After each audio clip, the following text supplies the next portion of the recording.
한번 따라 하실까요? 가시를 주신 이유. 가시를 주신 이유. 고린도후서 12장은 사도 바울이 경험한 환상과 또 그 환상에 의거하여 자신의 인생의 문제에 대한 하나님의 계시를 깨달은 것을 기록해 놓고 있습니다.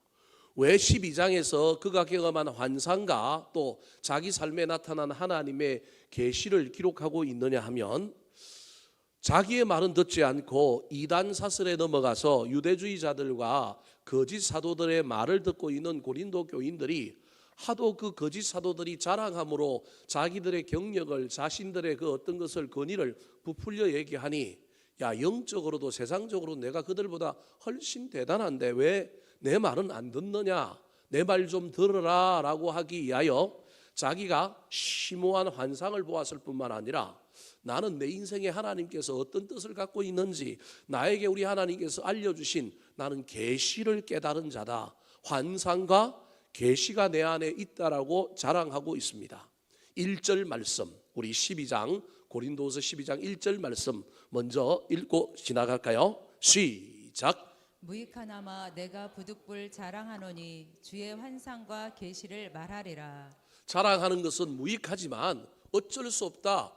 나의 유익을 위하여 자랑하는 것이 아니라 너희의 유익을 위하여, 나한테는 무익하지만 이 자랑하는 것이 너희들에게는 유익하니 내가 부득불 자랑하여 너희들의 관심을, 너희들의 영안을, 너희들의 길을 열어서 하나님의 말씀 듣게 하려고 내가 지금 자랑한다. 그 자랑의 내용이 두 가지인데, 하나는 환상과 또 다른 하나는 계시라는 겁니다. 지난주에 1절부터 6절까지 사도 바울이 경험한 환상, 삼청천의 경험, 즉 입신한 것에 대한 환상을 통하여 우리가 신비한 체험을 하게 될 때, 신앙의 어떤 영적인 성숙과 우리가 내공을 가지게 될 때 그 간증을 어떻게 해야 되는지에 대하여 살펴보았습니다. 오늘은 사도 바울이 환상뿐만 아니라 자기 삶에 하나님이 섭리와 경륜을 통하여 자기 삶에 역사하시고 자기 삶을 이끌어가는 걸 계시라고 그러는데, 그 계시를 깨닫게 된 거예요. 하나님이 내 삶을 통하여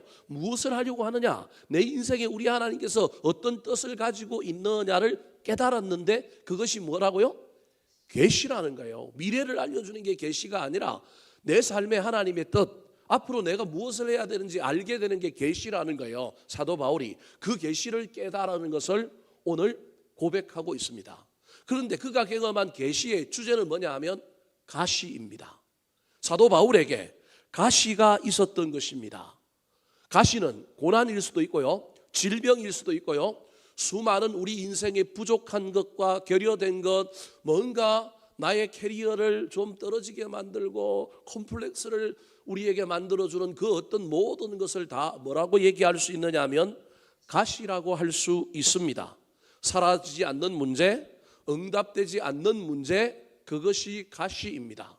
사도 바울이 자기에게 완벽한 인간이 아니라 자랑할 것도 많고 뛰어난 것도 많은 것이 사도 바울이었지만 다 배설물로 여겼으면 자기에게 모자라는 걸 하나님이 좀 채워주고 자기에게 좀 부족한 것을 우리 하나님께서 없애줬으면 좋지 않겠습니까? 그런데 그에게 가시가 있었단 말이에요.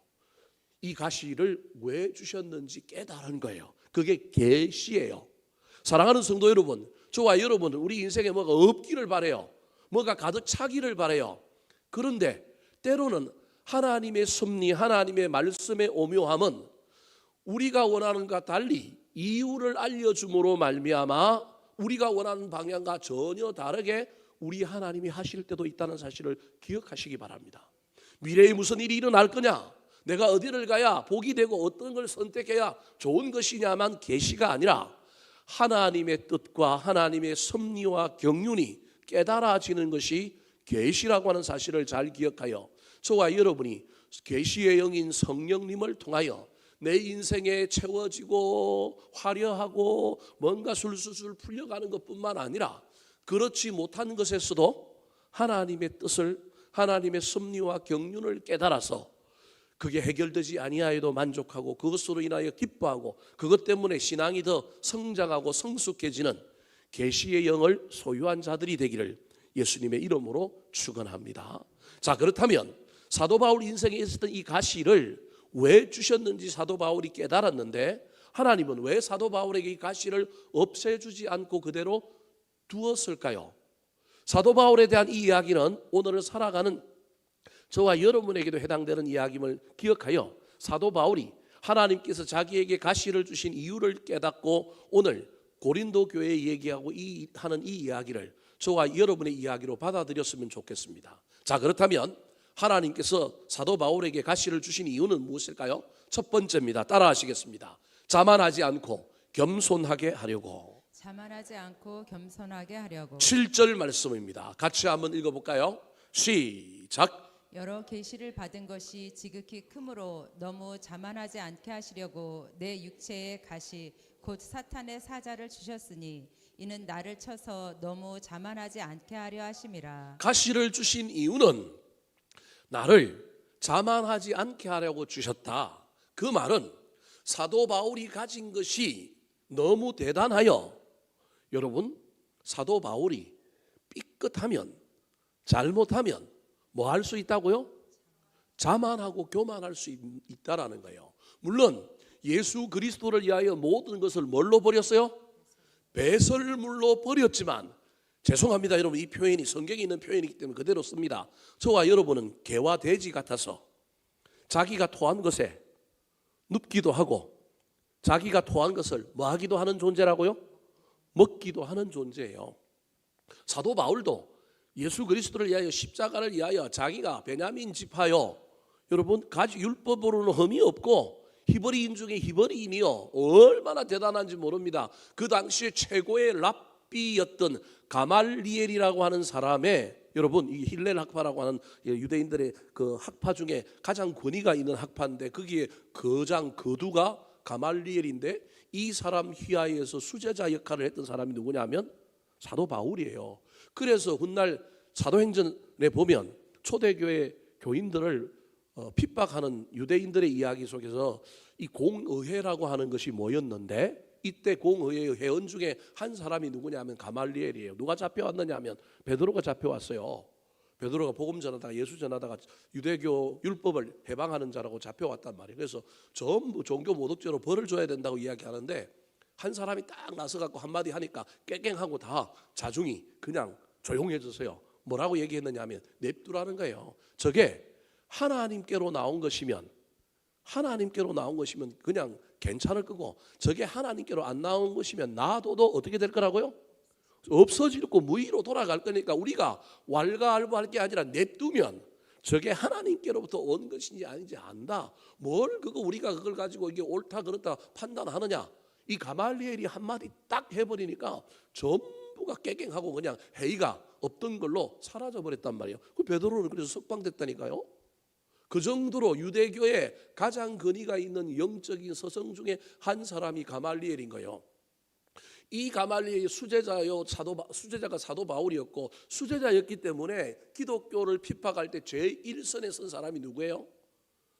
사도 바울이라니까요. 그때는 사울이었죠. 그거 아무나 시켜준 게 아니라니까요. 우리는 사도 바울이 열심히 심해갖고 자기가 어떤 열심 때문에 자기가 자원하여 앞장섰다고 생각하지만 유대교에서 그 일을 하는 사람을 임명한 거예요. 사실은 할 만한 사람, 가장 탁월한 사람, 가장 능력 있는 사람, 소위 말하는 신학적으로 기독교인들과 붙어도 이길 수 있는 사람.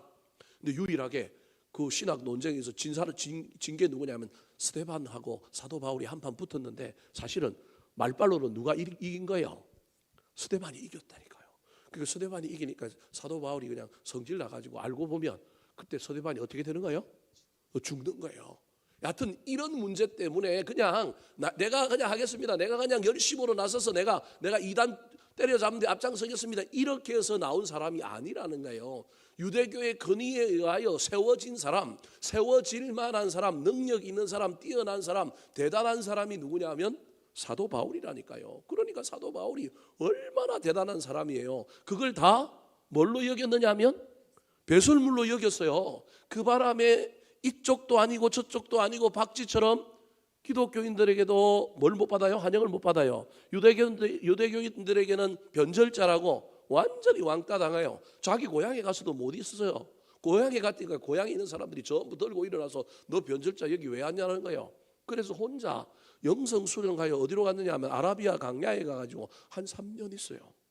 그때 엄청난 영적 체험을 한 거예요. 사실은 이 오늘 본문에 나오는 이 삼청천 체험이 이게 그때 한 거예요. 그러니까 소위 말하는 불교로 치면 덕도한 거고요. 우리 기독교로 치면요, 엄청난 영성 훈련을 통하여 그가 성령 충만한 사람인 거예요. 그러니까 얼마나 자랑할 게 많아요. 사도행전에 보면요, 그가 성령 충만하여 손수건 하나 놓으니까 어떻게 됐어요? 사람이 치유하잖아요. 귀신을 명하면 어떻게 돼요? 나가잖아요. 몰라요? 사도행전에 봐요. 사도 바울이 선교하러 갈 때 그냥 말씀 사역만 한 게 아니라 치유와 이적 사역이 있다니까요. 수많은 사람들을 살리고 수많은 일들을 해요. 이적을 행한다니까요. 여러분, 그러면 이쯤 되면 제가 만약에 목사고 오늘날 사도 바울이라고 한다면 제가 보기엔 교회 엄청 날 거예요. 아마 사람들 몰려올 거예요. 얼마나 여러분 우쭐할까요? 교만해질 가능성이 됐다 많은 거예요. 하나님이 사도 바울 아는 거예요. 그래서 너 네 인생에 가시 하나쯤은 있어야 돼. 그 얘기인 거예요. 7절 말씀을 다시 한번 보여주실까요? 그런데 그 가시가 뭘까요? 내 육체의 가시라고 표현하고 있는데 분명히 육신의 문제가 있는 거예요. 근데 그 문제가 얼마나 심하고 얼마나 자기를 괴롭히느냐 하면 뭐라고 얘기해요? 사탄의 사자라는 거예요. 이 두 가지를 가지고 성경학자들이 해석을 하는 거예요.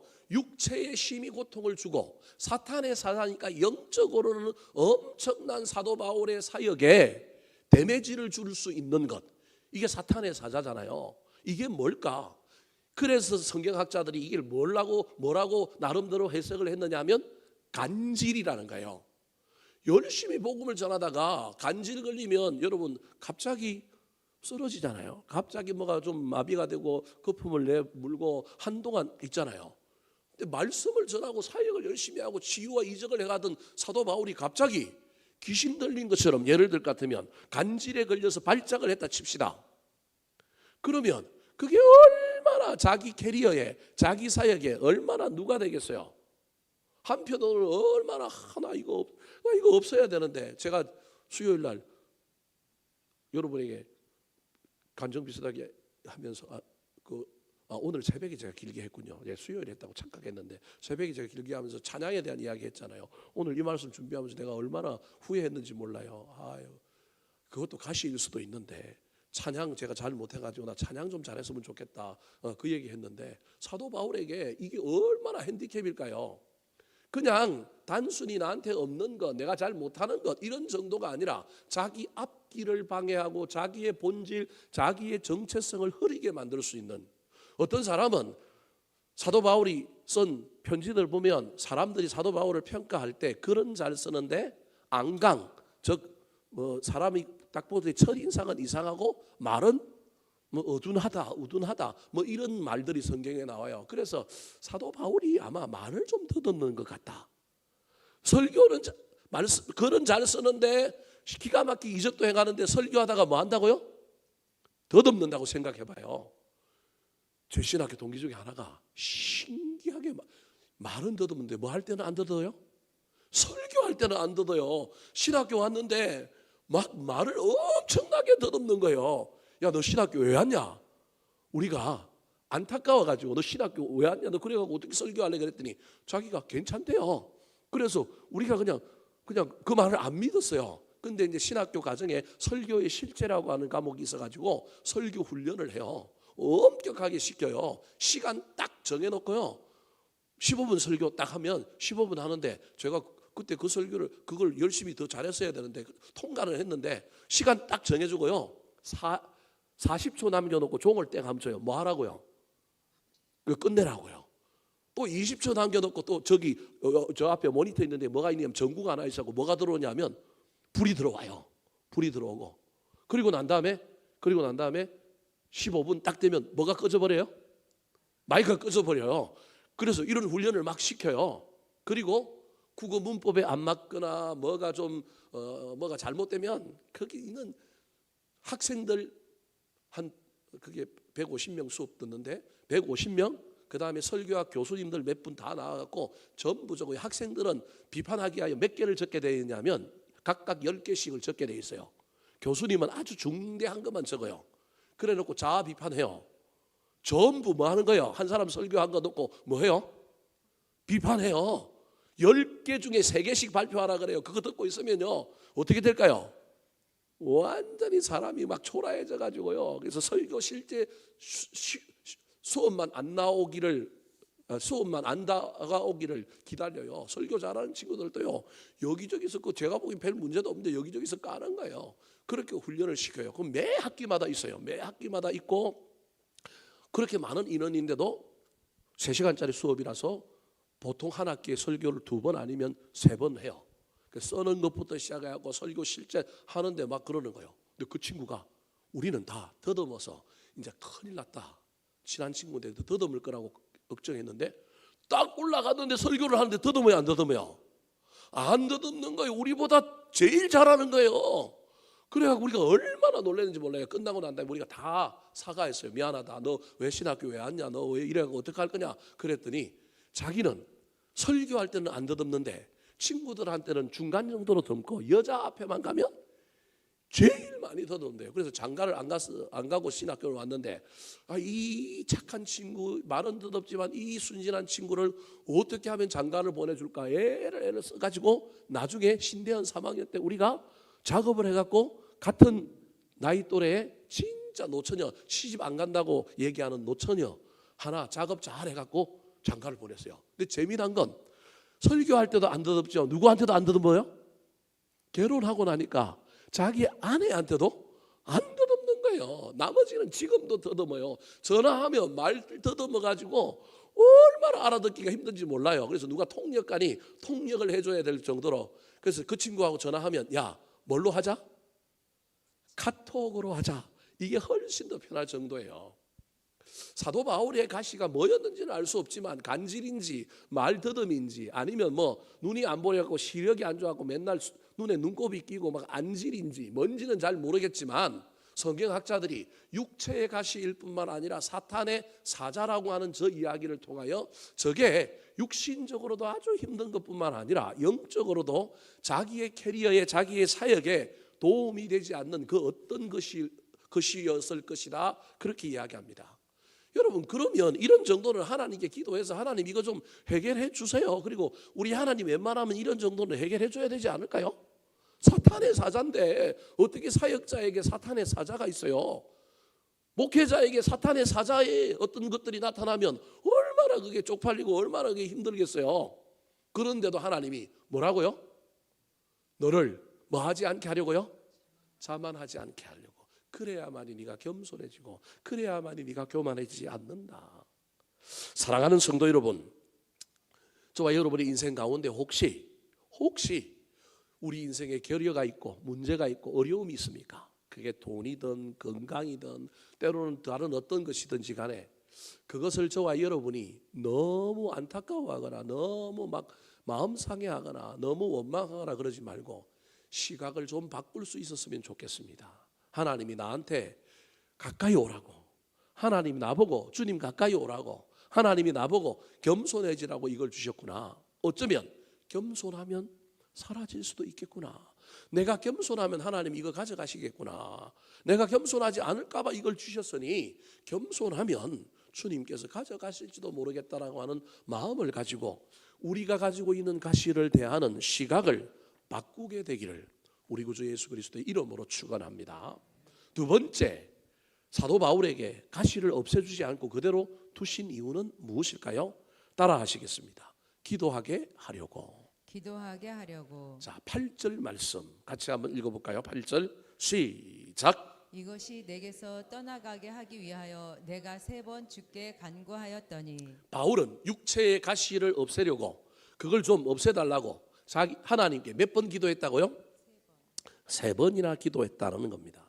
만약 저와 여러분에게 무엇을 없애달라고 하는 약점이 없다면 그 약점을 붙들고 열심히 기도할 만한 그런 가시, 그런 약점이 없다면 여러분 저와 여러분 고민 좀 해봐야 됩니다.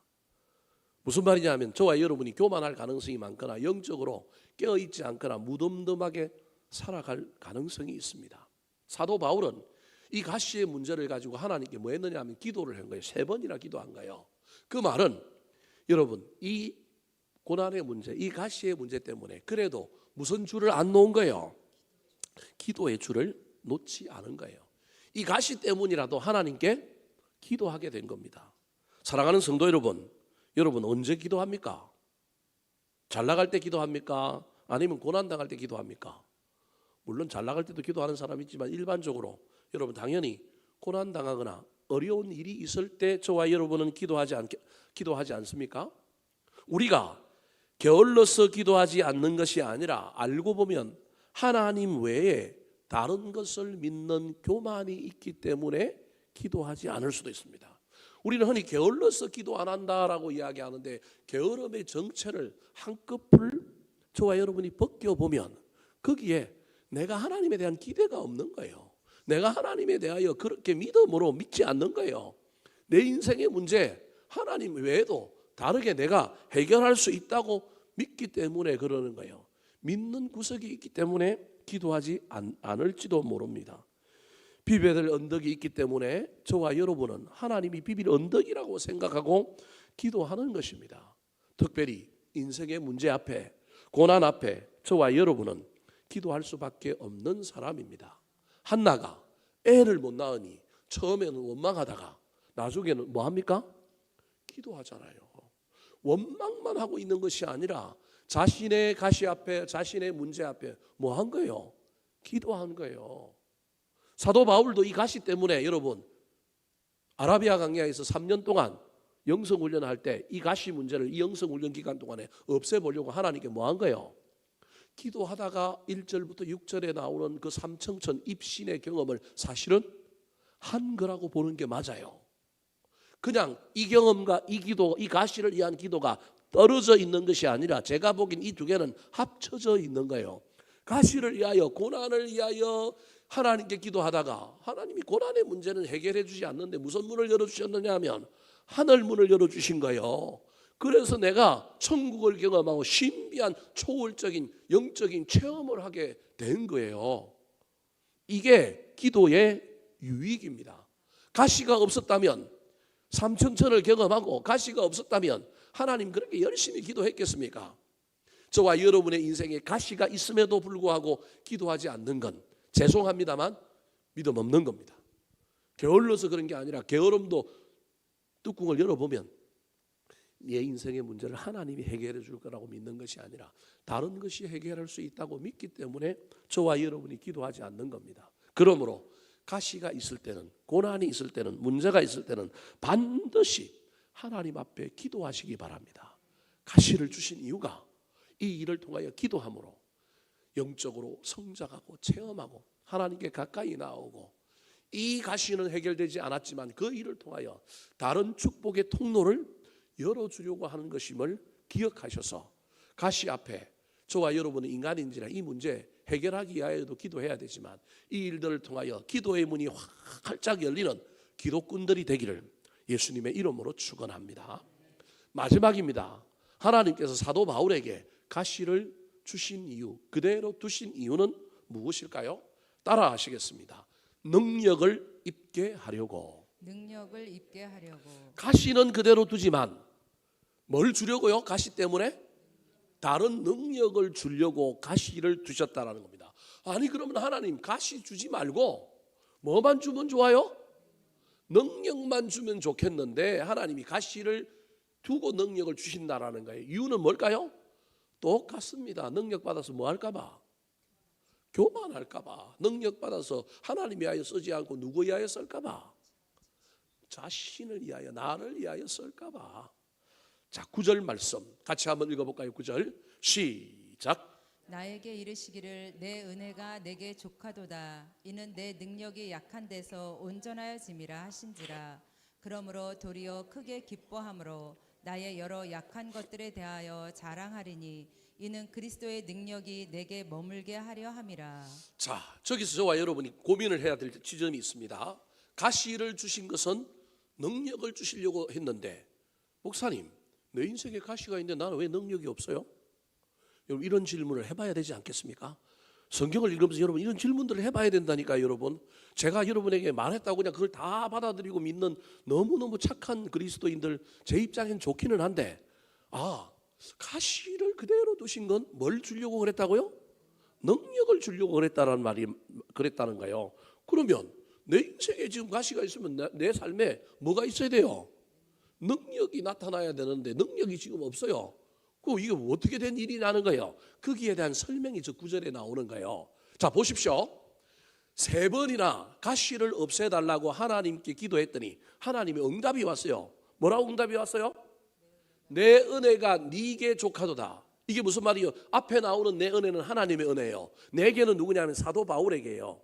즉 하나님의 은혜는 너에게 가시가 있는 거라는 거예요. 네가 지금 더 큰 은혜를 구하는데 이미 나는 가시라고 하는 뭘 줬다고요?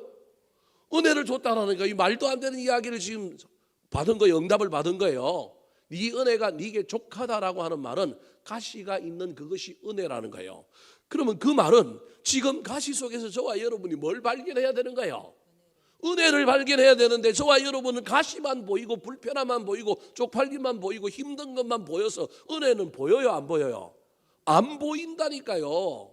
근데 뭐라고 얘기하느냐 하면 내 은혜가 네게 족하도다 하면서 이는 내 능력이 약한 데서 온전하여진다라는 거예요. 이게 무슨 말이냐면 내 능력은 하나님의 능력이에요. 사도 바울의 능력이 아니에요. 하나님의 능력이 약한 데서 즉 가시를 가지고 있는 너에게서 내 능력이 온전하여져서 너에게로 이동하여 나타난다라는 말이에요. 그러니까 여러분 가시를 그대로 두는 이유는 능력을 주시기 위함인데 가시에서 능력으로 오기 전에 뭐가 있어야 되느냐 하면 내 은혜가 족하다는 걸 알고 저와 여러분이 약한데 처하여 절대 잘 들어보세요. 저와 여러분이 약함을 인정하고 실제로 약하여질 때 세상에 말고 딴 사람에게 말고 누구한테 하나님 앞에 약하여질 때 하나님의 능력이 그때 내 안에서 어떻게 된다고요? 온전해진다는 거예요. 그 말은 나를 온전하게 한다는 의미도 있지만 하나님의 능력이 능력으로 나타난다 그런 말이에요. 이게 온전해진다는 거예요.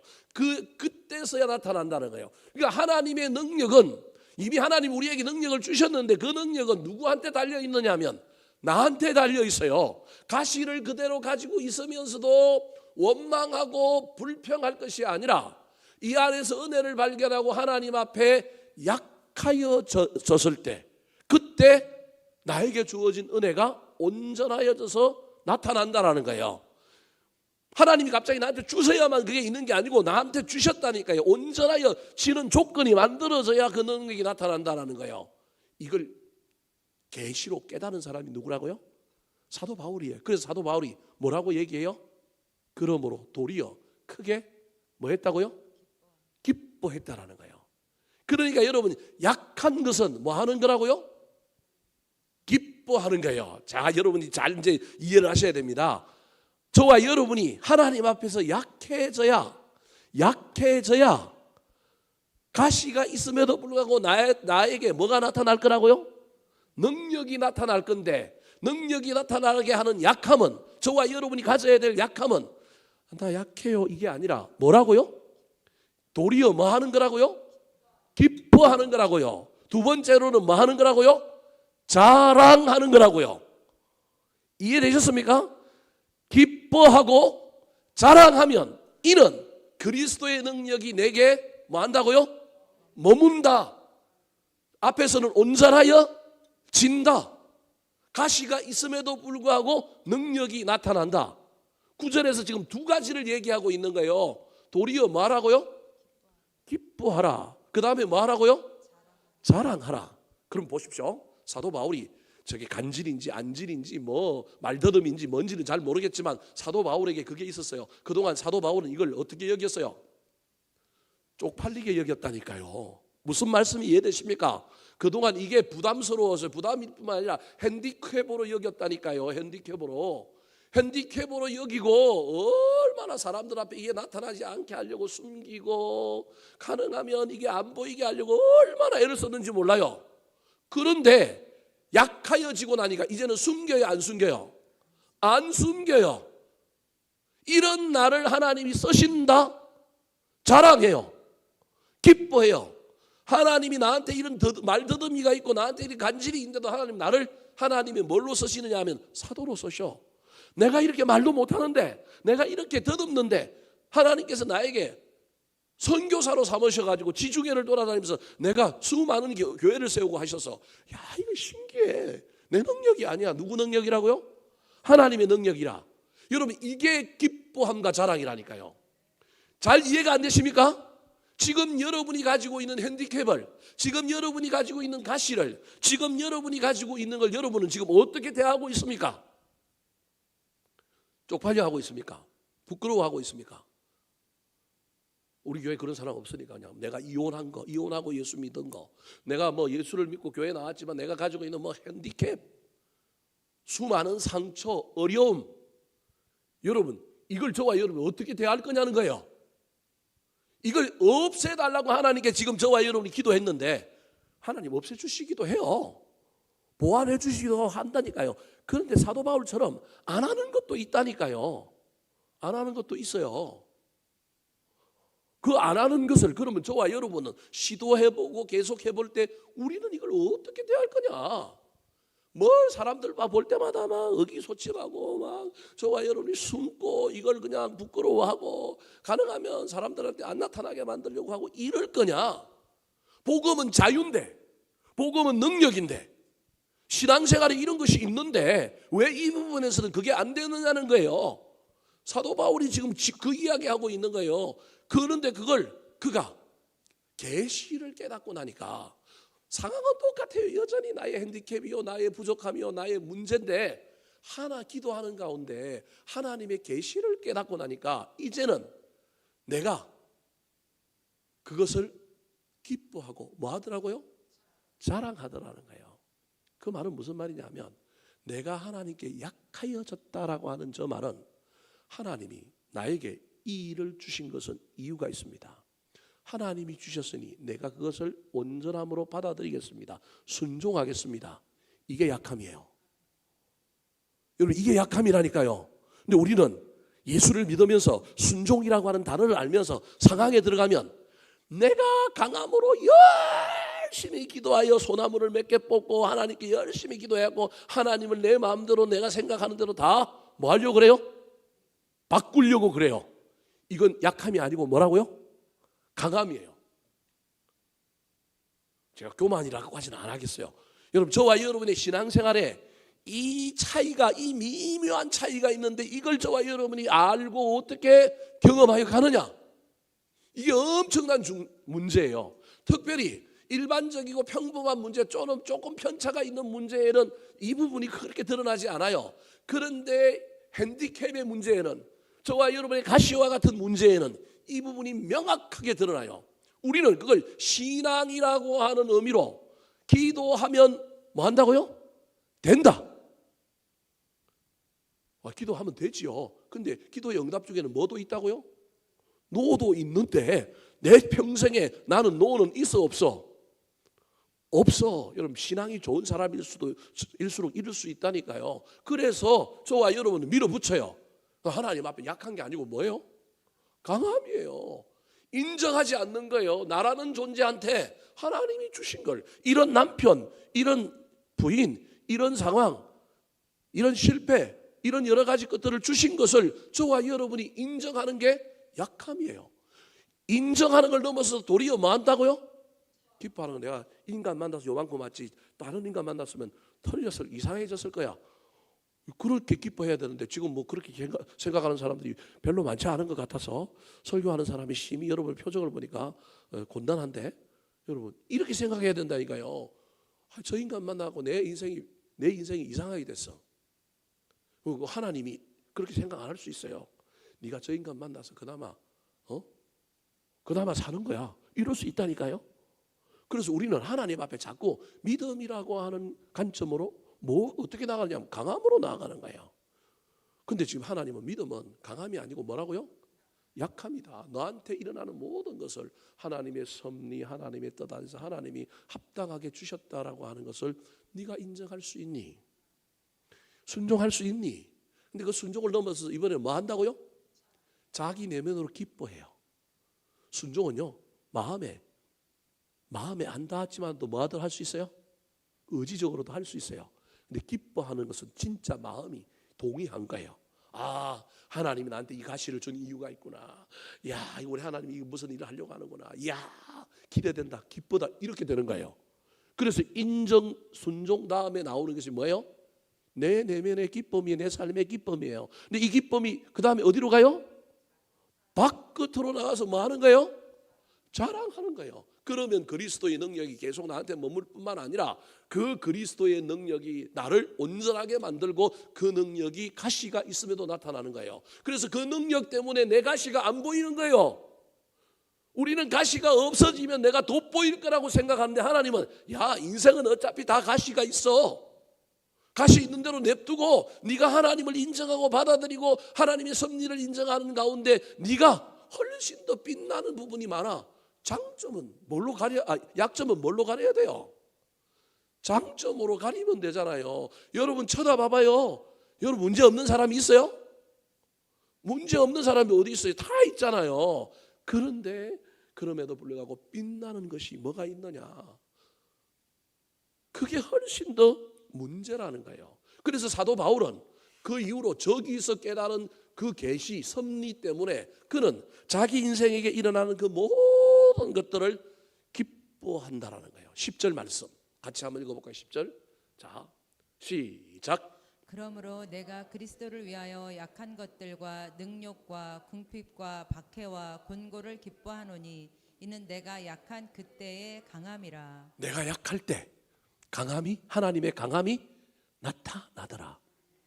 여러분, 이거는 가시의 문제에서 깨달았기 때문에 이게 사도 바울에게 엄청난 진리요 삶의 모든 질서가 되는 거예요. 근데 여러분, 가시가 아니고 저와 여러분이 하나님 앞에 겸손하면 하나님 나한테 복 주실 거야, 이런 정도 이해한 사람은요, 이게 그 순간에는 이게 됐는지 모르겠지만 또 다른 문제 앞에 조금 여러분 문제를 꼬아 나온다든지 조금 난이도를 높아 나오면 저게 안 된다니까요. 약해지는 게 안 된다니까요. 그런데 가시 앞에서 저와 여러분이 이 작업을 하고 나면 내가 약하여져서 하나님을 인정하고 순종하고 내 내면의 기쁨이 나오고 난 다음에 내가 자랑하면 여러분 놀라운 하나님의 능력이 나한테 온다니까요. 우리는 가시 없애는 능력을 달라고 하는데 하나님은 가시는 그대로 두고 내가 너한테 다른 능력 줄게. 그 능력 가지고 네가 열심히 살면 되지 않느냐, 그렇게 말하는 겁니다. 그러므로 여러분, 저와 여러분의 인생 가운데 가시가 있을 때 가시가 문제가 아니라 가시를 대하는 태도가 문제라고 하는 사실을 기억하셨으면 좋겠습니다. 약점이 문제가 아니라 약점을 대하는 태도가 어떠하냐가 신앙에 있어서 아주 중요합니다. 고린도서 1장 18절에 보면 십자가의 도가 멸망하는 자들에게는 미련한 것이요 구원을 얻는 우리에게는 하나님의 능력이라는 거예요. 십자가는 그 당시에 가시예요. 사람들에게는 능력이에요. 십자가는 고난이에요. 그런데 그 십자가를 영광스럽게 생각한 그리스도인들과 십자가를 헬라의 문화권에서는 저거는 저주라고 생각했던 사람들은 다르게 대함으로 태도가 달랐음으로 말미암아 십자가를 영광으로 여긴 예수 그리스도를 믿는 우리는 구원이고요, 그 십자가를 대하는 태도가 저건 저주라고 바라봤던 믿지 않은 헬라인들은 다 어떻게 됐다고요? 미련한 자가 되었다라는 거예요. 이게 고린도서 1장 18절에 나오는 이야기라는 거예요. 똑같습니다. 십자가, 가시, 고난, 약점, 여러분이 이 문제를 가지고 저와 여러분이 하나님께 없애달라고 기도해야 됩니다. 처음부터 이 작업하라는 얘기가 아닙니다. 하십시오. 하나님 나 좀 돈 좀 주세요. 하나님 나 좀 이거 좀 해주세요. 하나님 나 정말 억울합니다. 이거 좀 내가 이거 좀 내가 해명하고 내가 좀 이거 좀 벗어나게 해주세요. 하십시오. 근데 우리 하나님 안 해주잖아요. 그럼 빨리 뭘 바꾸라고요? 태도를 바꿔야 된다니까요. 태도를. 근데 이 태도 전환이 쉽지 않아서 문제예요. 인간에게. 우리는 계속 가던 길을 브레이크를 밟으면 자존심 때문에 계속 뭐 하고 싶은 거예요? 계속 못 먹어도 고를 하는 거예요.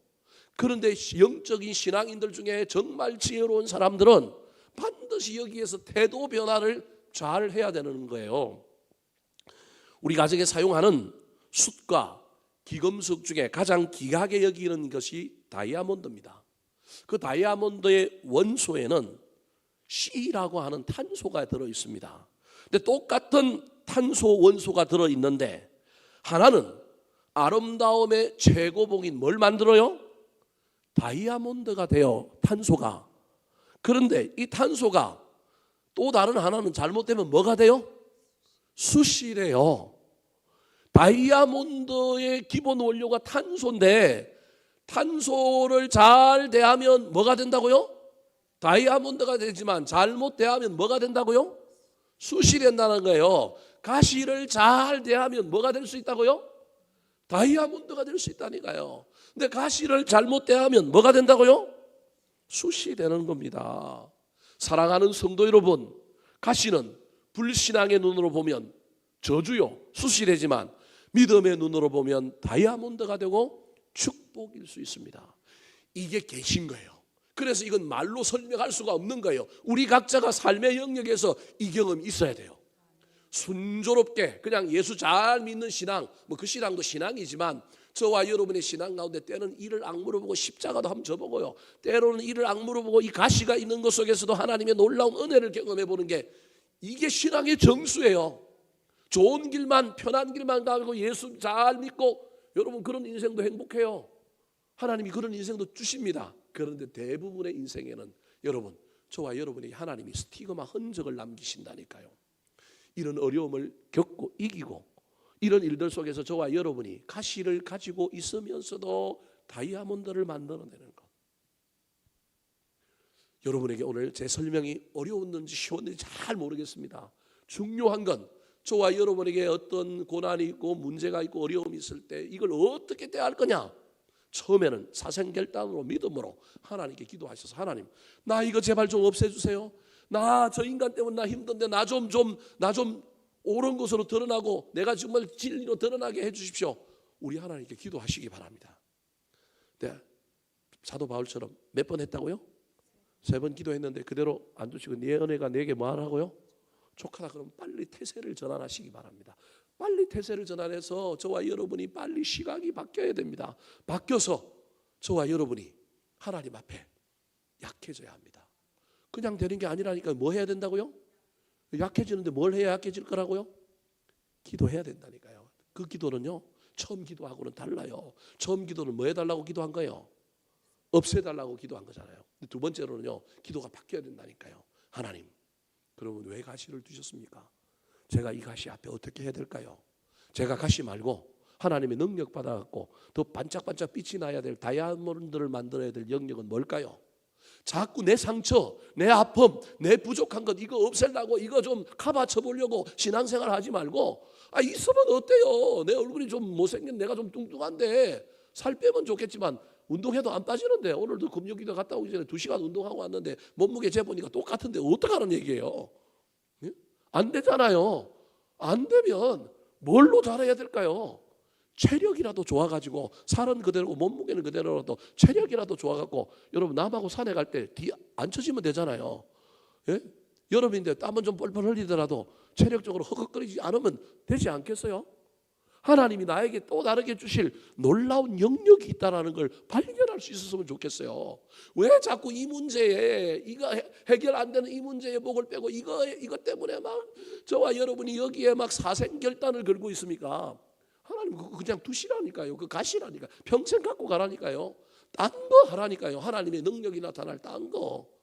거기에 저와 여러분이 올바른 태도를 가지고 삶을 믿음을 동원하면 하나님께서 세상 사람들이 나한테 가시 있는지 없는지도 몰라요. 관심도 없어요. 나중에는 내가 여기 자꾸 관심을 기울이고 이거 어떻게 카바쳐보고 이거 어떻게 막 숨겨보려고 하니까 사람들도 내 시선이 거기 가 있으니까 내 마음이 거기 있으니까 다른 사람도 뭘 봐요?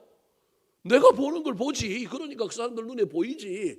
근데 내가 지금 하나님을 봐요. 내가 다른 걸 봐요. 그럼 다른 사람이 내가 보는 걸 본다니까요. 그런데 저와 여러분은 바보같이 내 아픔, 내 상처, 내 부족한 걸 자꾸 들여다보고 이거 갖고 막 끄이끄이 하고 있는 거예요. 여러분 이거 없애달라고 해봤잖아요. 근데 하나님이 안 없애주잖아요. 그러면 평생 뭐 해야 될까요? 갖고 가야지요.